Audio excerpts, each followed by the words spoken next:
Bendito Padre Celestial, te agradecemos por tu amor, también por tu cuidado, lo bueno que tú eres y Señor por concedernos este privilegio y esta oportunidad de poder estar juntos y estudiar, Señor, tu palabra. Te pido que tú nos bendigas en lo que vamos a estudiar. Dame claridad, Señor, y también comprensión a cada uno de nosotros para estudiar tu palabra. En Cristo Jesús oramos, amén y amén. Levítico, su nombre viene de la versión de los 70. No habla de los levitas, no todos los levitas eran sacerdotes que funcionaban ministrando los sacrificios, pero muchos, dependiendo de la familia, trabajaban en diferentes áreas del tabernáculo y posteriormente en el templo. Solo eran sacerdotes, sumos sacerdotes, la familia arónica. Entonces, por lo tanto, Levíticos es el nombre de la Septuaginta, pero debiese ser tal vez el libro de adoración o el libro de comunión, o mejor dicho, santidad. Al mirar el punto número 3 del propósito del libro, el propósito de Levíticos es doble: enseñarle a la nación de Israel el camino a Dios, no el camino de salvación, sino que el camino que conduce a la comunión con Dios, porque se entiende que Éxodo enseña que ellos fueron redimidos, son creyentes. Son santos del Antiguo Testamento, son creyentes y ahora ellos deben mantener su andar y su comunión con Dios, y Dios lo estableció a través de fiestas, a través de sacrificios, a través de ofrendas, y lo que vemos en el libro de Levítico. Posiblemente el libro de Levítico resume un mes de instrucciones en las cuales Moisés escribe y desarrolla el libro y lo presenta o lo enseña a la nación de Israel. El segundo aspecto del propósito del libro es enseñarles cómo andar con Dios, cómo se acercan a Dios y cómo deben andar con Dios. Este libro fue dado para dirigir a Israel a vivir como nación santa en comunión con un Dios que es santo. El atributo de Dios en santidad hace que Él sea separado absolutamente de todo. Es el atributo esencial de Dios que lo distingue por sobre todos los demás. Si hay un atributo que separa a Dios, la aceidad de Dios, la diferencia de Dios, es este atributo en el cual está separado de todo. A veces confundimos santidad con apartado de, no hago tal cosa, es santidad, sino que Dios está orientadamente hacia el bien. Y todo lo que hace, lo hace en base a esa naturaleza santa. Es el único atributo en las Escrituras que se le reconoce en forma trina. Recuerda la declaración de los seres angelicales: santo, santo, santo. No se dice de otro atributo, y la santidad de Dios es esencial. Por lo tanto, todo lo que Él hace es santo y demanda de su pueblo esa santidad. Para los creyentes actuales, el libro es una fuente de conocimiento acerca de llegar hacia Dios en adoración y acerca de la necesidad de una vida santa. No tomamos nosotros el libro de Levíticos para decirnos: estas son las ofrendas, estos son los sacrificios. No voy a tener tiempo en esta clase de enseñar cómo las fiestas de los judíos armonizan con la persona de Cristo Jesús y tocan también aspectos de la escatología. No lo vamos a poder considerar, pero es tremendamente interesante, y en cada uno de estos aspectos de las fiestas de la nación de Israel se ve la persona de Cristo Jesús. Observa conmigo la santidad de Dios. La santidad de Dios se revela por las ofrendas y las fiestas. Estas cosas son explicadas en Levíticos y formaron la única base sobre la cual los israelitas podían acercarse a Dios. Y la demanda de Dios es santa. Tú ves ahí en el capítulo 10 el pecado de Nadab y Abiú. Varios comentarios: es posible que ellos ministraron en una forma incorrecta, medios borrachos, porque en el contexto anterior se viene hablando sobre alcohol y ese tipo de cosas. O que tomaron fuego extraño, es decir, no tomaron el fuego que Dios estableció exactamente. Y aquí hay un patrón en las Escrituras.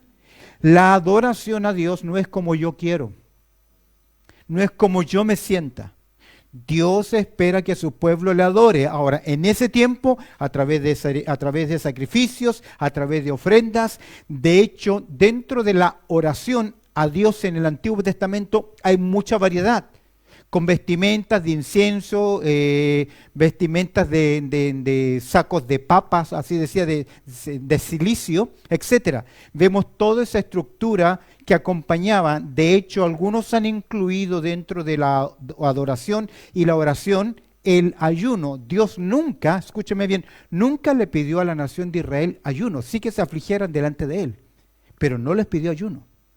El ayuno fue una práctica que se adhiere como apartarse para, y el Nuevo Testamento menos aún, no hace ese énfasis en que se debe, que es un mandato dentro de la adoración o de la búsqueda de Dios, el ayuno. Sí es interesante ver que es importante, y lo vemos en Jesús en momentos muy claves, el ayunar. ¿Lo tiene? Ahora, por las ofrendas vemos la santidad de Dios, por las leyes y preceptos. Estas leyes trataban de la vida moral, social y espiritual de la nación. Por eso hablamos de leyes, mandamientos y ordenanzas que regían la parte de adoración, la parte de la comunión, cómo se trataba la parte civil. Estas leyes trataban de la vida moral, social y espiritual de la nación. Dios fue muy claro con lo que exigía a su pueblo. Levítico 19:2, ¿qué dice? Levítico 19:2, léelo, ¿qué dice? ¿Dice 19:2 Levítico? Vamos, rapidito.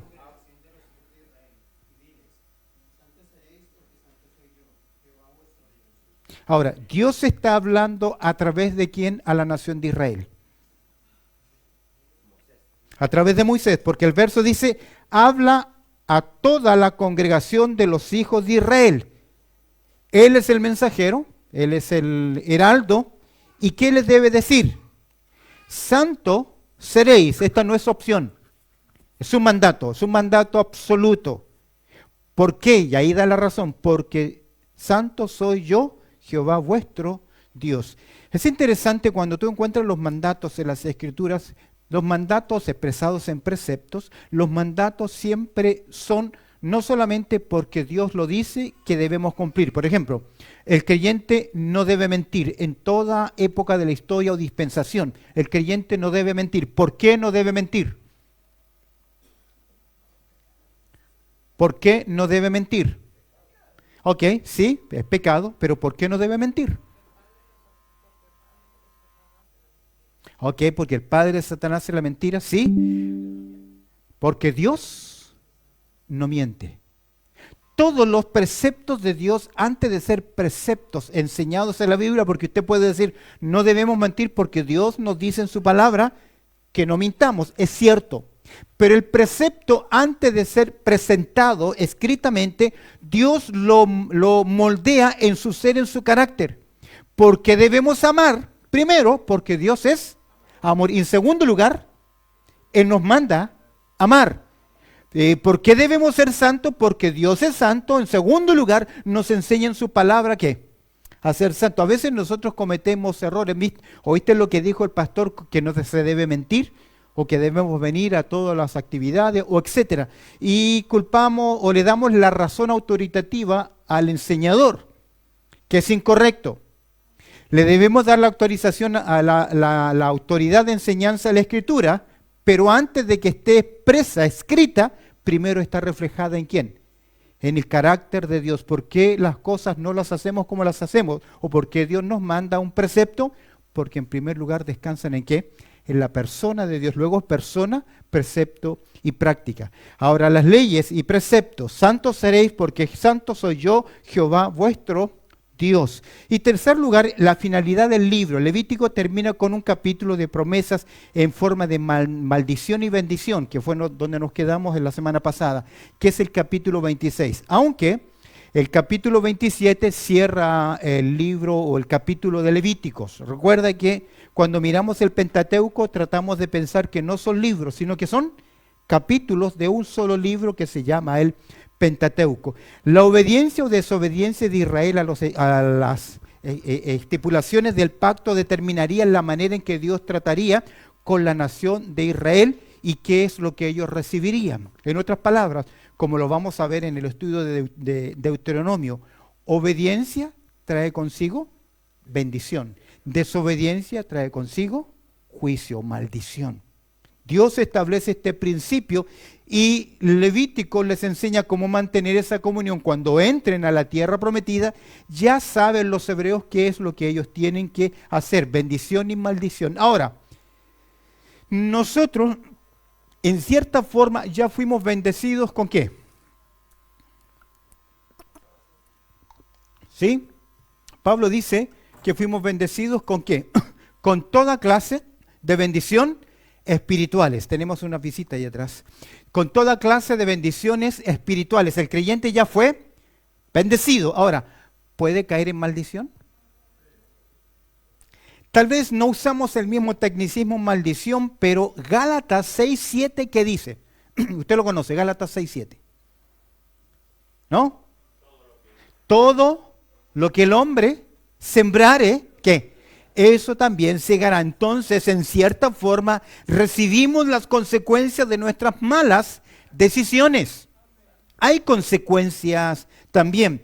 Ahora, como estamos en el Nuevo Testamento, como estamos en una dispensación de gracia, tan llenos de gracia, tan llenos de bendición, de cuidado, de promesa, comunión, declaramos somos hijos de Dios, que olvidamos el carácter de Dios, que Dios está irado con el pecado, que el pecado produce dolor en el corazón de Dios y que Dios tiene que actuar frente al pecado. Isaías 59:2 dice que vuestros pecados han hecho separación entre vosotros y vuestro Dios, de tal forma que ha ocultado sus ojos, su mirada. Entonces a veces nosotros tomamos nuestro pecado tan livianamente. Para eso tengo 1 de Juan capítulo 1, versículo 9, que si confesamos nuestros pecados, como que es el versículo troyano, de Troya, para solucionar nuestros problemas. Mira, letra B, la santidad como estilo de vida de una nación santa. Primero, la santidad de Dios se revela, Dios la revela a través de las fiestas, a través de las ordenanzas, a través de este libro, pero la santidad de Dios se espera como estilo de vida de una nación que es santa. El Éxodo, Dios habla del monte. Al final del libro, el tabernáculo fue construido y Dios vino a morar entre la nación. Ahora en Levítico Dios habla no del monte, sino desde el tabernáculo. Decíamos la vez pasada lo maravilloso del tabernáculo, que Dios decidió manifestar su presencia en un punto físico de la historia humana, en un punto físico, es decir, en el lugar santísimo. Ahí se encontraba el hombre con el Dios santo, en el propiciatorio, en ese cafar, esa tapa que estaba en el arca del testimonio de Dios.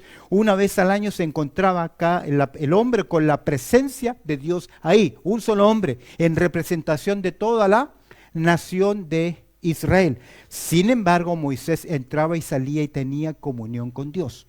Ahora, Dios habla desde el tabernáculo. Su propósito es mostrar cómo vivir para que puedan mantener esa comunión. Y finalmente, letra C, cerrando el punto 3, preparar a Israel para la venida del Mesías. En Levítico vemos una multitud de ilustraciones de Cristo, como sacerdote, los sacrificios, el cordero, el holocausto. Si bien es cierto, ellos no están interpretando los sacrificios del Antiguo Testamento como un tipo de Cristo, pero sí ellos entienden que Dios les está enseñando que si les está perdonando es a través de un sustituto, a través de algo, o le está perdonando o estableciendo la comunión. Es por eso que el oferente, que era el que traía el sacrificio, cuando traía el animal, el oferente debía poner su mano en la cabeza del animal. ¿Para qué? Para no una transferencia, sino una identificación.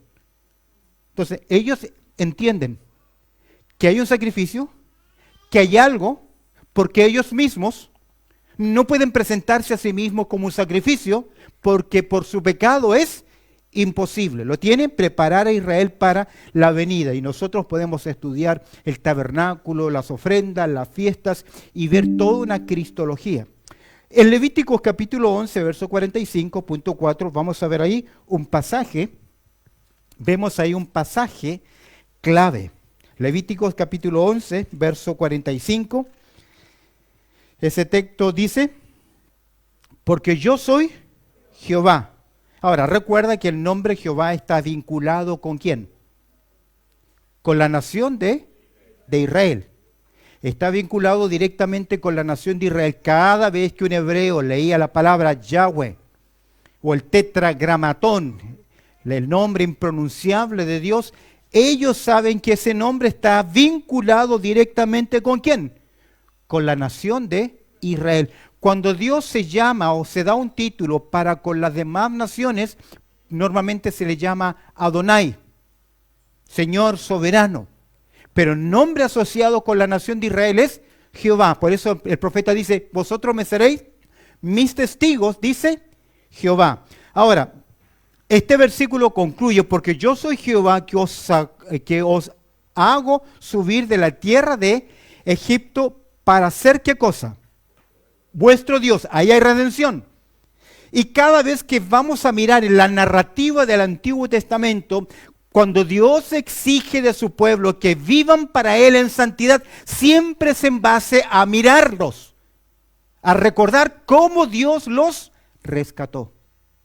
Siempre esa liberación va a ser el cuadro, la ilustración de la razón por la cual Dios demanda ¿qué cosa?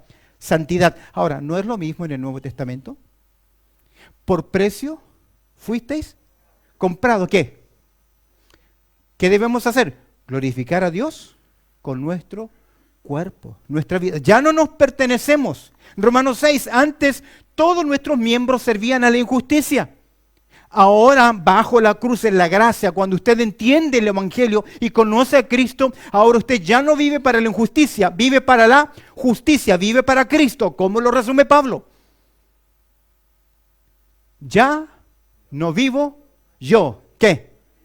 Mas Cristo vive en mí. Por eso es que para mí el vivir, dice Pablo, es Cristo y el morir es ganancia. Ahora este versículo concluye las leyes sobre los alimentos. En el capítulo 11 este versículo concluye con leyes sobre los alimentos limpios e inmundos. Y la idea central es que la separación de Israel de ciertas prácticas no era meramente sanitaria o cultural. Ahora, yo les comentaba, un israelita zanjaba su diferencia con el resto de la gente en cómo ellos comían, su alimentación. Es decir, en nuestras culturas nos diferenciamos por ciertos alimentos que son típicos de un país específico. Ahora, no era tanto los platos favoritos de los hebreos lo que marcaba la diferencia con el resto de los gentiles. ¿Qué era? Que un hebreo jamás iba a comer ciertos tipos de alimentos porque Dios los había establecido como alimentos que eran impuros. No solamente sanitarios, algunos se cuelgan de eso para decir, sí, Dios los estaba protegiendo del colesterol, de la triquinosis, etcétera, etcétera. No te olvides que los hebreos no son tan ignorantes, tal vez no conocen los tecnicismos de hoy. Pero ellos no eran, Abraham no era una persona ignorante, Moisés no era un ignorante. Deje de pensar, pobrecitos aquellos analfabetos. Timoteo aprendió a leer usando el abecedario hebreo. Desde la niñez ha sabido ¿qué?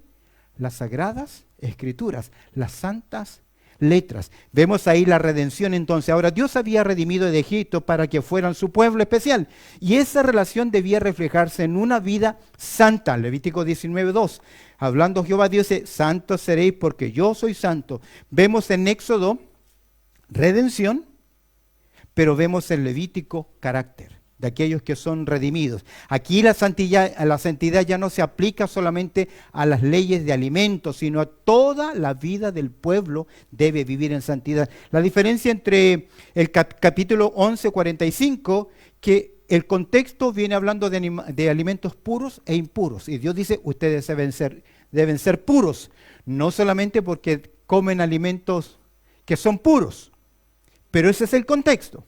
Ahora en el capítulo 19 el contexto es otro. Dios está estableciendo, ustedes deben vivir en santidad porque el carácter de Dios es santo. En el capítulo 11 ciertos alimentos eran considerados puros e impuros y Dios llama a esa santidad. Pero ahora en el capítulo 19 Dios está estableciendo su carácter es santo, por lo tanto sus adoradores ¿cómo deben ser? Santos también. Vamos conmigo rápidamente, sígueme ahora en el punto número 5, vamos a mirar un panorama y abre tu Biblia en el libro de Levíticos. Panorama del libro de Levíticos. Levíticos tiene dos grandes divisiones. Las dos grandes divisiones son la base de la comunión, que son los sacrificios, capítulo 1 al capítulo 17, y la siguiente división es la práctica de la comunión, que es la separación, 18 al 27. Dos grandes divisiones. ¿Cuál es la primera? La base de la comunión, el sacrificio del 1 al 17, y la segunda parte es la práctica de la comunión. Ahora, no les voy a explicar, pero en Levítico hay todo un quiasmo, en el centro mismo del libro hay toda una verdad central que vamos a pasarla. Ahora, al mirar, no sé si que se amplía el bosquejo, dale un clic más, que viene. La base de la comunión, el sacrificio. ¿Estás ahí? Ok, la base de la comunión, el sacrificio, capítulo 1 al verso 17. ¿Por qué sacrificio? Ahora, para restaurar comunión, Dios establece las ofrendas de absolución. Ahora, ¿qué ofrendas hay ahí? En el capítulo 1 tú vas a ver el holocausto, que es consagración total a Dios. Un animal que se presentaba ahí y era completamente consagrado a Dios. En el capítulo 2 vas a ver las ofrendas vegetales, que tienen que ver con la gratitud y dedicación al Señor. ¿Estás ahí, capítulo 2? Entonces, si lo miras ahí, son las ofrendas vegetales que tienen que ver con gratitud, dedicación al Señor, como acciones de gracias. En el capítulo 3, la ofrenda de paz, comunión con Dios. Ahí dice el capítulo 3, ofrenda de paz. Capítulo 4, la ofrenda por el pecado, expiación por pecados involuntarios. Una cosa importante acá, el pecado de comisión, el pecado que se cometía, sabiendo lo que se hace, no habían ofrendas para el perdón. No habían ofrendas. Todas las ofrendas que hay son por pecados involuntarios, pecado de hierro, por un accidente, estaba con el hacha cortando la madera y sale el filo del hacha y ¡pac! Hay uno atrás y lo clavaste y murió por algún accidente. Pero por ejemplo, por hacer cositas, vamos a mirar un texto, por hacer cosas deliberadas, como por ejemplo la rebeldía de los hijos para con los padres, era penada ¿con qué? Con la muerte. Penado con la muerte. Ahora, capítulo 4, las ofrendas por el pecado y expiación por pecados involuntarios. Capítulo 5, la ofrenda por la culpa, reparación por ofensas específicas. Es interesante que hay dentro del perdón, dentro de las relaciones interpersonales, de fraude, de mentira, Dios establecía que se debía restituir hasta una cuarta parte.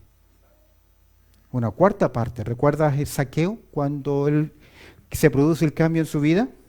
Si en algo he defraudado, se lo devuelvo y él va a agregar hasta la cuarta parte y él va a dar la mitad de sus bienes. ¿Por qué razón? Por el principio de la restitución. Apréndalo bien. En las relaciones interpersonales hay un principio. Dice la Escritura: confesad vuestras ofensas los unos a los otros. Y si es honor, debe dar honor. Si es respeto, debe dar respeto. Y en todo lo posible, restitución.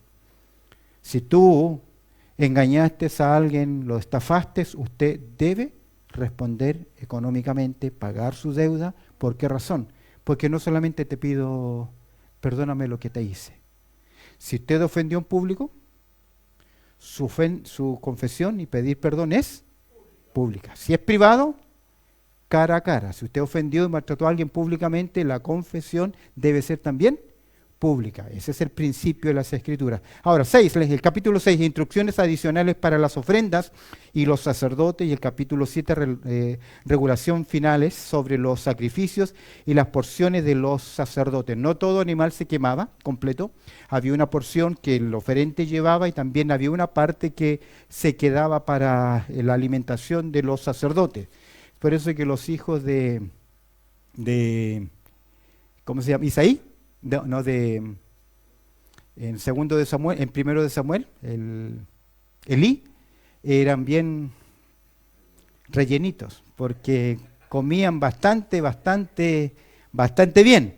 Entonces hemos visto las ofrendas de absolución, ¿lo tienes? Capítulo 1 al capítulo 7. Ahora, el sacerdocio, capítulo 8 al 10, que tiene que ver ahora no solo con la absolución, sino con la mediación. Tiene que ver en capítulo 8 con consagración de Aarón y sus hijos para el ministerio. Ritual de un lavamiento, purificación, dedicación. Ritual de lavamiento, purificación y dedicación. Ese era el proceso. Es por eso que nosotros debemos de presentar nuestros cuerpos a Dios en sacrificio vivo, santo y agradable. Yo sé que hay algunos que hablan, cuando yo me consagré a Dios. La verdad es que Dios es el que nos consagra a sí mismo, más que lo que yo me voy a consagrar a Dios, es Dios que me elige y me consagra, pero yo debo vivir en esa vida de dedicación delante de Él. Vemos ahí entonces la consagración de Aarón y sus hijos para el ministerio, y Dios estableció el sacerdocio arónico. Ahora, ¿qué tribu? Leví. ¿Jesucristo es sacerdote? ¿Es sumo sacerdote? Sí, como sacerdote presenta un sacrificio y como sumo sacerdote lo hace en el santuario celestial, pero no es de la familia de Aarón. No es sacerdocio arónico. Es decir, que ahí hay un quiebre y una violación ¿a qué? Al precepto. Ninguno podía ejercer dos oficios. O es rey, o es sacerdote, o es profeta.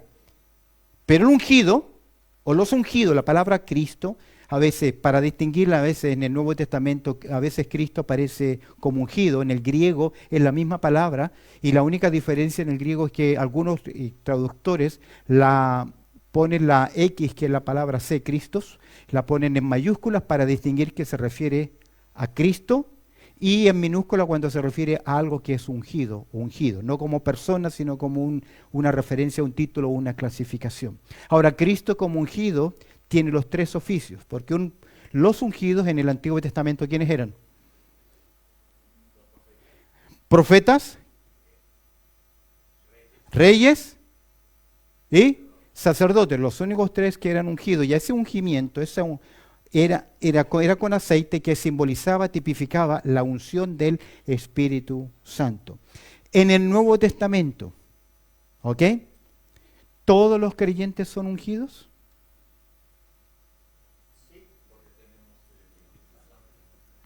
¿Sí o no? Pero ¿por qué decimos, oh, ese hermano está ungido? Ese hermano sí que tiene unción, decimos. Entiendo lo que quieren decir, pero está mal enfocado. Primera de Juan capítulo 2, tanto 17 como 21, 21 y 27 dice que todos tenemos la unción del Santo. Todos somos ungidos por el Espíritu Santo. Todo creyente. Ahora, no todo creyente es lleno del Espíritu Santo, que es lo que a veces queremos connotar, que tiene autoridad, que tiene capacidad. Ahora, puede tener una posición, pero la autoridad finalmente te la da el Señor, y esa unción en la vida de la persona. Poder y autoridad no son sinónimos, son verdades diferentes. Y aquí encontramos, Cristo es sacerdote, porque Él es Cristo, Él es ungido, pero es de un sacerdocio mayor que el arónico. Mayor que del arónico. ¿Por qué mayor que del arónico? Porque pertenece a otro sacerdocio. Ahora, la nación, los levitas, la familia de Aarón, ¿de dónde vienen? ¿De dónde vienen? ¿Cuál es la línea genealógica de los levitas? ¿Ah? Moisés era levita. De Jacob, los 12 hijos de Jacob. Y Jacob viene de Abraham. ¿Ok? Entonces, ¿de dónde vienen los levitas? En línea genealógica comienzan ¿con quién? Con Abraham. Y Abraham, ¿a quién le dio los diezmos? A Melquisedec. Por lo tanto, Abraham, siendo cabeza de la nación de Israel, es más bajo porque rinde un reconocimiento ¿a quién? A Melquisedec. Por eso que el escritor a los hebreos nos enseña que la orden del Jesucristo como sumo sacerdote de la orden de Melquisedec es mucho mayor, porque aún Israel o los levitas estaban en los hombros de Abraham cuando Abraham reconoce el sacerdocio superior ¿de quién? de Melquisedec. ¿Lo tiene? Por eso en el Salmo 115 se nos habla que Jesucristo sería el gran sumo sacerdote nuestro o el Mesías, y que sería rey y sería también sacerdote. ¿Se entendió? ¿Sí? ¿O no? Ok, sigamos. Los inicios del ministerio sacerdotal, capítulo 9, y el capítulo 10, juicio sobre Nadab y Abiú por ofrecer, ¿qué cosa? Fuego extraño. Punto 3, el pueblo, y aquí tiene que ver con la purificación, capítulos 11 al 16. 11, distinción entre los animales limpios e inmundos. ¿Por qué? Porque Dios quería marcar esa diferencia visible de su pueblo. 12, purificación ceremonial después del parto. ¿Te das cuenta? Algunos rituales de purificación. Purificación ceremonial después del parto. Ahora, esto es interesante porque cuando Dios les da estas leyes de rituales de purificación, Dios les está enseñando el higiene, el separar las necesidades físicas. Ellos tenían que ir a un lugar, determinar un lugar donde hacían sus necesidades físicas, y Dios les enseña a lavarse. Nosotros descubrimos todo eso muchos años después. En las primeras guerras, el mismo médico que atendía una pierna, atendía un parto y moría la gente igual, porque no sabía que tenían que pasar por la esterilización. Y luego se inventan los productos esterilizantes o la penicilina, etcétera. Pero hasta antes, mira los egipcios, cultura más avanzada, para una herida aplicar excremento. Sangrías. Por años se aplicaban sangrías. ¿Qué era una sangría? Está enfermo, vamos a sacarle sangre porque tiene sangre mala. Por eso que quienes practicaban eso eran los barberos. Y para indicar que ahí se practicaba una sangría, porque no todos los barberos practicaban sangrías, había un poste como una especie de espiral. Por eso que cuando usted ve una barbería y ve un espiral rojo y blanco, es porque es un barbero. Y originalmente ahí se practicaban, ¿qué? No ahí, pero en la historia humana se practicaban sangrías. Sangrar a la persona. Y Dios, si hay algo que Dios le revela a la nación de Israel, la vida está ¿dónde? En la sangre. Dios cuidó eso. ¿Te das cuenta? Qué interesante. Las leyes de purificación, capítulo 12, capítulo 13, diagnósticos de la lepra y otras impurezas. Finalmente, ¿cómo se llama? El ministro de salud, o el ministerio de salud, estaba a cargo del sacerdote, del sumo sacerdote. Es por eso que el Señor, cuando vienen los 10 leprosos, no los sanó inmediatamente. ¿Qué les dijo? Vayan y preséntese ante el sacerdote. ¿Por qué? Porque el sacerdote daba la certificación de saneamiento o purificación ritual para poder adorar en la comunidad.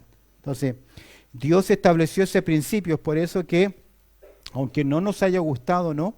Durante el tiempo del COVID, si las leyes del Ministerio de Salud estableció una forma de hacer las cosas, sobre todo cuando nos mandaron a todos ¿cómo se llama? A no salir a salirnos de casa. De hecho, si tú estudias bien, esa fue la práctica que Dios le enseñó a la nación de Israel. El apartarse, el no salir de casa, y en algunos casos quemar casas y cuerpos porque por temor a, en ese caso, la lepra u otro tipo de enfermedades, pandemias contagiosas.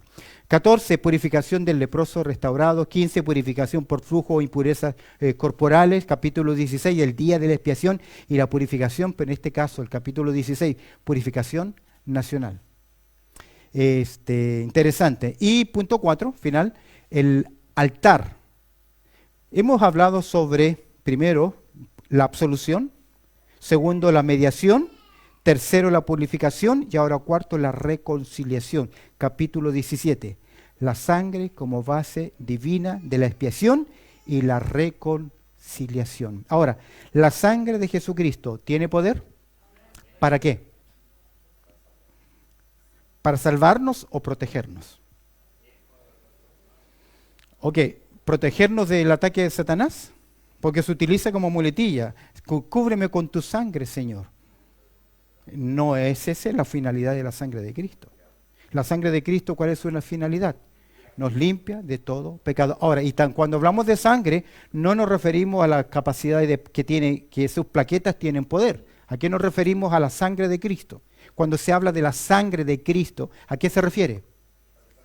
A su sacrificio, su persona entregándose, porque la sangre tiene que ver una vida entregada o derramada en lugar de otra persona. Es por eso que es clave en la muerte de Cristo la sangre, derramar su sangre, porque era un símbolo externo de qué cosa, de que Él estaba dando su vida en sustitución por el pecador, la reconciliación. Mira, punto B. La siguiente parte del libro de Levítico, ¿sí? ¿Cómo vamos con el tiempo? Vamos bien. La práctica de la comunión. Primero era la práctica, la base de la comunión, y ahora vemos la práctica de la comunión. Y esto es la separación, capítulo 18 al 27.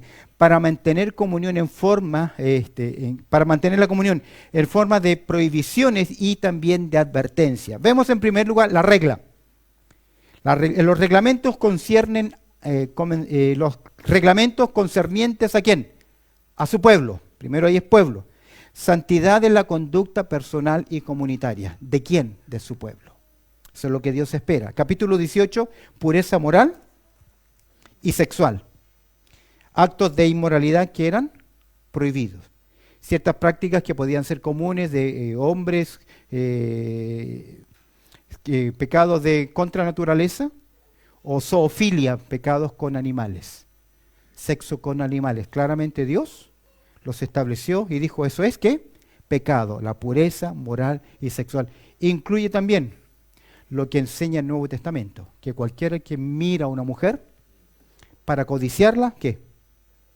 Ya cometió adulterio. El problema de la pornografía, que en primer lugar es adictiva. Segundo lugar, corrompe la mente. Es como que empieza a ensuciar su mente y luego solo ve, especialmente en hombres. Aún la pornografía homosexual, que son hombres estilizados, está orientada hacia el hombre. Porque la sexualidad del hombre está unida a su vista. Activa su testosterona, inmediatamente activa la morbosidad en el hombre.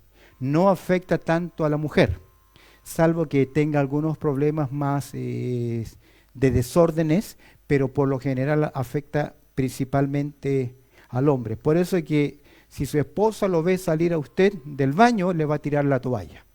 Pero si usted la ve salir a ella del baño, le va a quitar la toalla. ¿Por qué? Porque respondemos de forma diferente. Ahora, si tú caes en pornografía y no puedes salir de ahí, es un pecado grave. Porque estás deshonrando a quien es tu esposa o quien será tu esposa o tu hermana. Porque cuando tú eres un consumista activo de pornografía, ya tú no puedes ver a otra mujer si no es con esos ojos. Entonces es un pecado grave. Ahora, Dios lo estableció claramente en las Escrituras. 19, santidad práctica en la vida diaria. Santo seréis porque santo soy yo. Capítulo 20, hay juicios contra las transgresiones que son graves. Mira en segundo lugar. Estamos ahí en el capítulo ahora, 21. Reglamento concerniente ¿a quién? A los sacerdotes. Es interesante que había una edad, 30 años, había una edad para el sacerdocio, para ejercer y funciones. Y de hecho no podía haber en los que ministraban defectos que obstaculizaran o que impidieran el ministerio. Leí hace años atrás, no hace años atrás, el año pasado creo que estaba leyendo el libro de Discurso a mis estudiantes por Spurgeon. Eran aquellos años que no había amplificación y él dice, un pastor, un predicador, no puede ser un divirucho, uno que habla media, tiene que tener una caja torácica amplia, grande, de tal forma que cuando él enseñe, tenga el volumen suficiente ¿para qué? Para comunicar. Y él pone un perfil alto de descripciones y características físicas. Hoy en día no es tan necesario, pero para dar dignidad al ministerio, si hay algunos impedimentos, limitaciones que impiden que usted pueda ministrar la palabra, es mejor que se ponga ¿qué? A un lado, por darle dignidad a qué cosa, al ministerio. Ahora, por eso vemos acá la santidad en el ministerio y la adoración. Capítulo 21, santidad requerida para los sacerdotes. Y en el capítulo 22, ¿qué vemos? La santidad requerida para las ofrendas y el servicio. Cuando Dios pide algo, ¿recuerdas cuando vuelven del cautiverio el libro de Malaquías? ¿Qué están ofreciendo ellos? ¿Qué están presentando ellos? Están cumpliendo con presentar cosas. Pero ¿cómo lo estaban haciendo? Pensemos en el cordero. ¿Qué cordero ofrendaban? Presentaban. El más débil, el cojo, el ciego, el defectuoso. Eso estaban presentando ellos. Por eso Dios le dice, ustedes me han ofendido. Y ustedes también me robaron. Texto que nos gusta a nosotros, los predicadores. ¿En qué te hemos robado? En vuestros diezmos y ofrenda. Ahora, entiéndase que el diezmo y la ofrenda fue un impuesto para la nación de Israel. Yo creo en el principio del diezmo, no como ley, sino como principio. Desde esa base para comenzar a dar. Pero la enseñanza del Nuevo Testamento es conforme uno haya prosperado. ¿Por qué digo desde un punto, desde una base? Si bien es cierto, dice la Escritura, que cada uno dé como propuso en su corazón. Yo ya sé que el corazón humano como es, engañoso, mezquino y perverso. Por eso es mejor partir sobre ¿qué? Una base. ¿Cuál es la mejor base? El 10%. Ahora, en el Nuevo Testamento, si tú dabas el 10%, fariseo. ¿Por qué daban los fariseos? El 10% de todo, del eneldo, el comino y el ajenjo. Ok, entonces cambiemos el ejemplo. Saqueo. ¿Cuánto dio Saqueo? Vamos, ¿conocen la historia? La mitad de mis bienes. ¿Cuánto da él? 50%. ¡Wow! Y ahí se pone pesada. Vamos a la viuda. ¿Cuánto dio? Entonces, en la gracia, a Dios no le pertenece el 10%. Le pertenece todo. Entonces, yo debo aprender con qué me debo quedar. ¿Para qué? Mi hogar, mis deudas, mi ahorro. Esos son los tres conceptos principales de tu mayordomía. Mis deudas, mi ahorro y también lo que tengo que consumir con mi familia. Por eso Pablo va a decir a Tesalonicenses que el que no sustenta a su familia es peor que un inconverso, que un incrédulo. ¿Lo tienes? Entonces, ahora, otra cosa importante que a veces nos olvidamos. Yo trato de tener este cuidado con las visitas.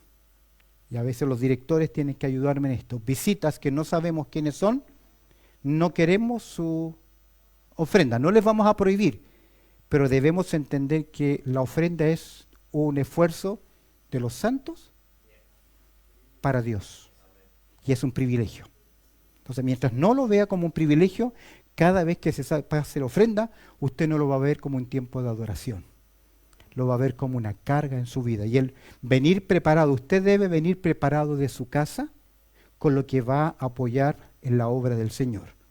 Debe hacerlo así. Ahora, si no es disciplinado, si tiene problemas que nunca anda con efectivo, tenemos la prohibición. Pero, ¿sabe qué sería mejor? Si no maneja cash, un direct debit, que no es antibíblico, sino es una forma disciplinada de usted hacerlo para apoyar la obra del Señor. Cierro ahí, volvamos ahora al punto número 3, los reglamentos concernientes ¿a qué? A las fiestas. Mira, santidad en el calendario de adoración. Capítulo 23, las fiestas sagradas de Israel. El capítulo 24, la adoración continúa y el respeto al nombre de Dios. De hecho, por no guardar la fiesta y el calendario, la nación de Israel fue a dar a cautiverio. Y Dios les sumó todo lo que ellos no hicieron. Capítulo 25 al 27, reglamentos concernientes a cómo debían actuar en la Canaán. Por ejemplo, el año sabático y el de jubileo en la tierra. Oye, esto era bueno. Yo, ahora, se me fue el tiempo, pero estaba pensando en la fiesta de los tabernáculos, que es como salir a acampar. No sé, yo en mi país salí con los hermanos de mi iglesia a acampar. Rentábamos un lugar y ahí todos con sus tiendas, Qué lindo era acampar, o cuando vamos de campamento, si bien es cierto, no es el concepto de llevar tu tienda, pero imagínate salir todos y ir a acampar. O un día, un fin de semana decimos, ok, vamos a poner las tiendas acá, hay baños y todo, vamos a acampar acá. Sería interesante. Pero piensa ahora en toda la nación de Israel, acampando en la fiesta de los tabernáculos. ¿Recuerdas cuando Nehemías produce las restauraciones espirituales?